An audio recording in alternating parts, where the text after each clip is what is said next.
producers hear a hardstyle kick as one single sound. I don't. When I listen to a kick like this, I hear 4 completely different layers. The transient, the punch, the crunch, and the tail. And if just one of these isn't doing its job, your entire kick feels weak. So today, I'm going to show you exactly how I process every single one of these layers to make a hard dance kick hit harder. I'm Krosper, I produce hard dance music, and I build production tools to help producers create bigger, harder, and more professional sounding tracks. So let's open this kick. As you can see, this kick is actually built using 4 completely different layers. Each one has its own purpose. Let's start with the transient. This is the very first thing your ears hear.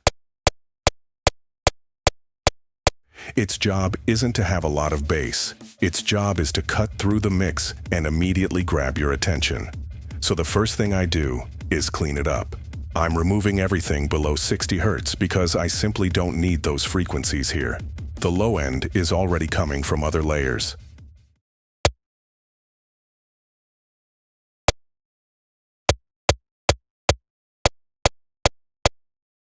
Next, I'm using a transient shaper.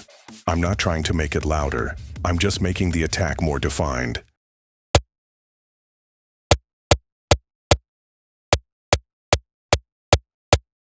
Now I'm adding a little bit of Saturn. Very little.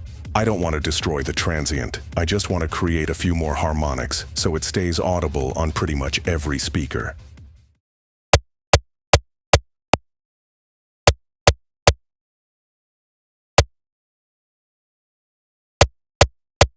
And finally, a tiny bit of StandardCLIP, just enough to control the peaks without killing the attack. Now listen to the difference. Same transient, just cleaner, more focused, and much more consistent. Now let's move on to the punch. This is where the impact comes from. If your punch isn't working, your kick won't hit hard, no matter how much distortion you add later. The first thing I always do is find the frequency that gives this punch its character. I'm not looking for a magic number. Every kick is different. I'm simply listening until the punch starts speaking.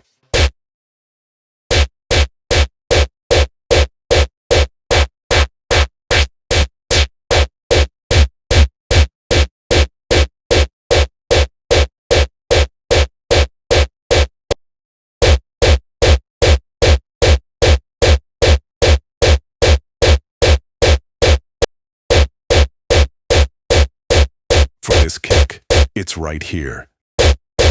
Now comes Saturn.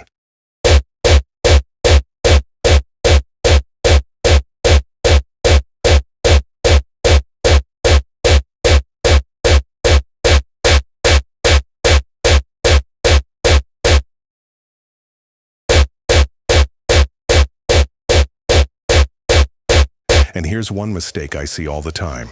Most producers open Saturn first, and then try to fix everything afterwards. I do the exact opposite. I always decide what I want Saturn to distort first. That's why I EQ before it, because the EQ tells Saturn what harmonics to generate. After that, I just clean everything back up with another EQ. Nothing crazy, just enough to keep everything under control.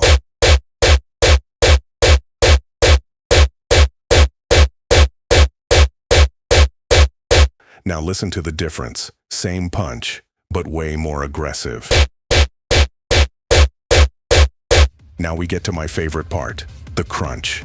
This is where all the aggression comes from.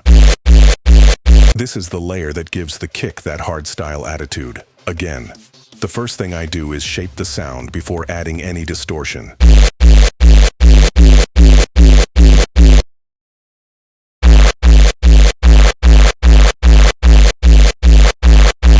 Then I use Saturn to generate the harmonics I actually want.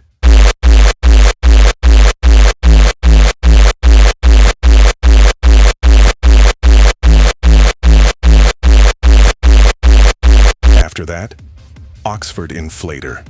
And this plugin is one of the most misunderstood plugins out there. I'm not using it to make the crunch louder.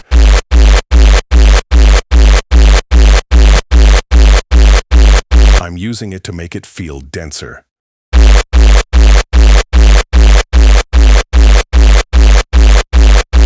It doesn't suddenly jump in volume, it just feels thicker, and that's exactly what I'm looking for. Finally, another small amount of standard clip, again. Just enough to control the peaks we just created.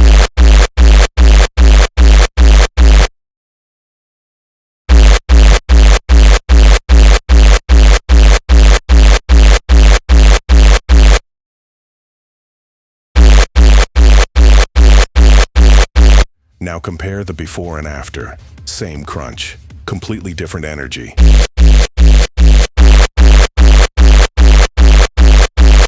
And finally, the tail. This layer usually doesn't get a lot of attention, but it's actually really important.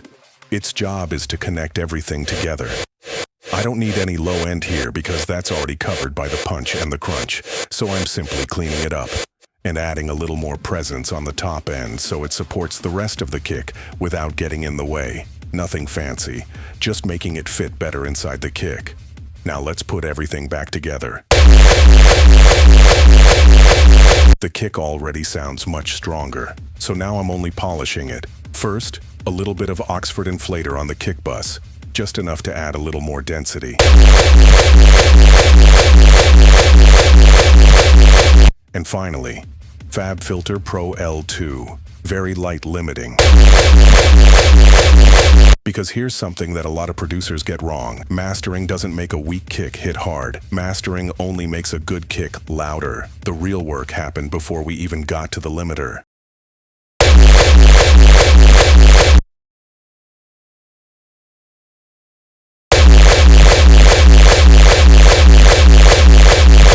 Now let's compare the original kick against the final version.